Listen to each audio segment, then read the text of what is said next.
পৰম শ্ৰদ্ধাৰ গণতন্ত্ৰৰ চতুৰ্থ স্তম্ভত নিয়োজিত সন্মানীয় সাংবাদিকসকল, পোনতে আজি বিশ্ব শিশু দিৱস।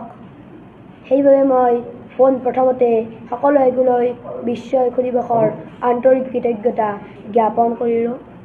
আজিৰ এই বিশেষ দিনটোত মই বজালী জিলাৰ এদিনৰ আৰক্ষী অধীক্ষক হোৱা সুযোগটো দিয়াৰ বাবে অসম চৰকাৰৰ মাননীয় মুখ্যমন্ত্ৰী ডক্টৰ হিমন্ত বিশ্ব শৰ্মা ছাৰৰ লগতে অসম পুলিচৰ DGP সন্মানীয় হৰমিত সিং ছাৰৰ লগতে বজালী জিলাৰ জ্যেষ্ঠ আৰক্ষী অধীক্ষক সুমন চক্ৰৱৰ্তী ছাৰৰ লগতে বজালী জিলাৰ অতিৰিক্ত আৰক্ষী অধীক্ষক ত্ৰিনয়ন ভূঞা ছাৰকে আদি কৰি বজালী আৰক্ষী অধীক্ষক কাৰ্যালয়ৰ সমূহ পৰিয়ালবৰ্গক আন্তৰিক কৃতজ্ঞতা জ্ঞাপন কৰিছোঁ।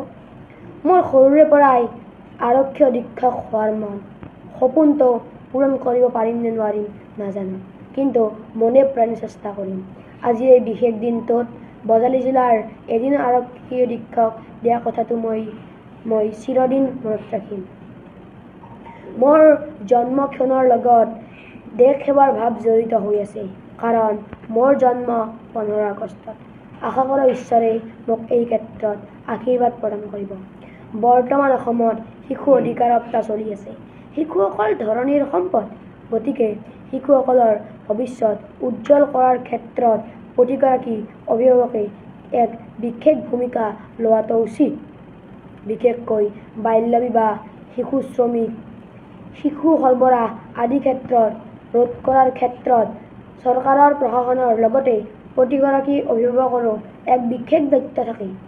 আশা কৰোঁ অনাগত দিনত ই সমূলি নোহোৱা হয়। ধন্যবাদ।